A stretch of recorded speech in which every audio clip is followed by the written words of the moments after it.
Ang unang sulat ni Pablo sa mga taga-Korinto. Unang kabanata. Mula kay Pablo na tinawag upang maging apostol ni Kristo Jesus, ayon sa kalooban ng Diyos, kasama si Sostenes na ating kapatid. Mahal kong mga kapatid sa Iglesia ng Diyos diyan sa Korinto. Kayo'y naging kaniya sa inyong pakikipag-isa kay Kristo Jesus. Tinawag niya kayo upang maging banal, kasama ng lahat ng kumikilala sa ating Panginoong Hesukristo saan mang lugar. Siya'y Panginoon nating lahat. Sumainyo nawa ang biyaya at kapayapaang galing sa Diyos na ating Ama at sa Panginoong Hesukristo. Mga pagpapala mula kay Kristo. Lagi akong nagpapasalamat sa Diyos dahil sa mga pagpapalang ibinigay niya sa inyo sa pamamagitan ng inyong pakikipag-isa kay Kristo Jesus. Sapagkat sa inyong pakikipag-isa sa Kanya, pinalago kayo ng Diyos sa lahat ng bagay, sa pananalita at kaalaman. Dahil dito, napatunayan sa inyo na ang mga itinuro namin tungkol kay Kristo ay totoo. Kaya hindi kayo kinukulang sa anumang kaloob na espiritual habang hinihintay ninyo ang pagbabalik ng ating Panginoong Hesukristo. Pananatilihin niya kayong matatag sa pananampalataya hanggang sa katapusan, upang kayo'y maging walang kapintasan sa araw ng kanyang pagdating. Tapat ang Diyos na tumawag sa inyo upang makipag-isa sa kanyang anak na si Hesukristo na ating Panginoon. Dapat magkaisa ang mga mananampalataya. Mga kapatid, nakikiusap ako sa inyo, sa pangalan ng ating Panginoong Hesukristo, na magkaisa kayong lahat, na walang hidwa ang mamagitan sa inyo.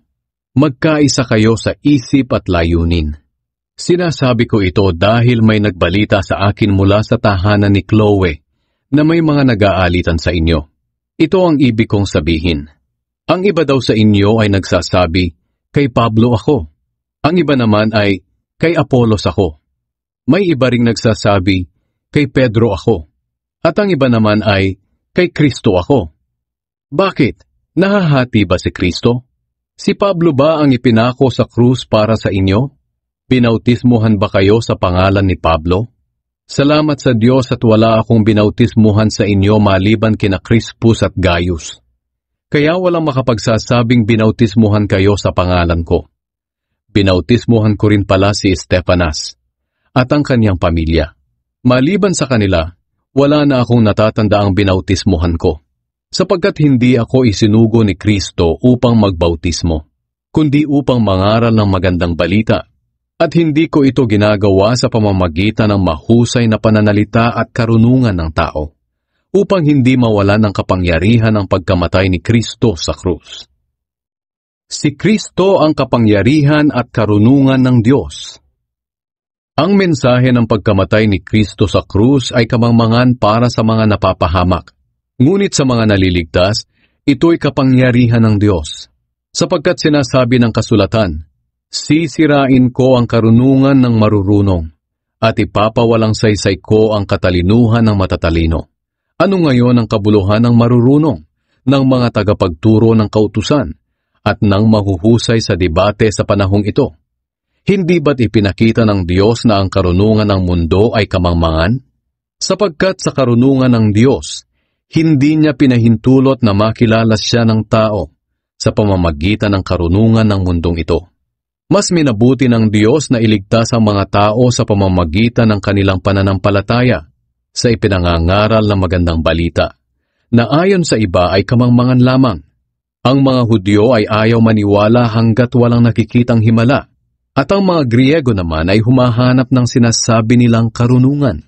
Ngunit kami naman ay ipinapangaral ang Kristo na ipinako sa krus, bagay na hindi matanggap ng mga Hudyo, at isang kamangmangan para sa mga hindi Hudyo. Ngunit para sa mga tinawag ng Diyos, Hudyo man o hindi, si Kristo ang siyang kapangyarihan at karunungan ng Diyos. Sapagkat ang inaakala ng tao na kamangmangan ng Diyos ay higit pa sa karunungan ng tao, at ang inaakala nilang kahinaan ng Diyos ay higit pa sa kalakasan ng tao. Mga kapatid, isipin ninyo kung ano ang inyong kalagayan nang tawagin kayo ng Diyos.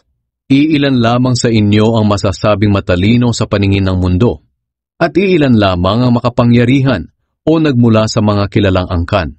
Ngunit pinili ng Diyos ang mga itinuturing ng mundo na mangmang upang hiyain ang marurunong.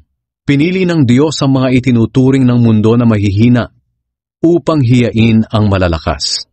At pinili ng Diyos ang mga itinuturing ng mundo na mababa at walang halaga upang mapawalang halaga ang itinuturing ng mundo na mahalaga. Kaya walang makakapagmalaki sa harap ng Diyos. Dahil sa Kanya tayo'y na kay Kristo Jesus. Si Kristo ang karunungan ng Diyos para sa atin. Sa pamamagitan niya itinuring tayo ng Diyos na matuwid, ibinukod para sa Kanya, at tinubos sa ating mga kasalanan. Kaya gaya ng sinasabi sa kasulatan, ang gustong magmalaki, ipagmalaki lamang ang ginawa ng Diyos.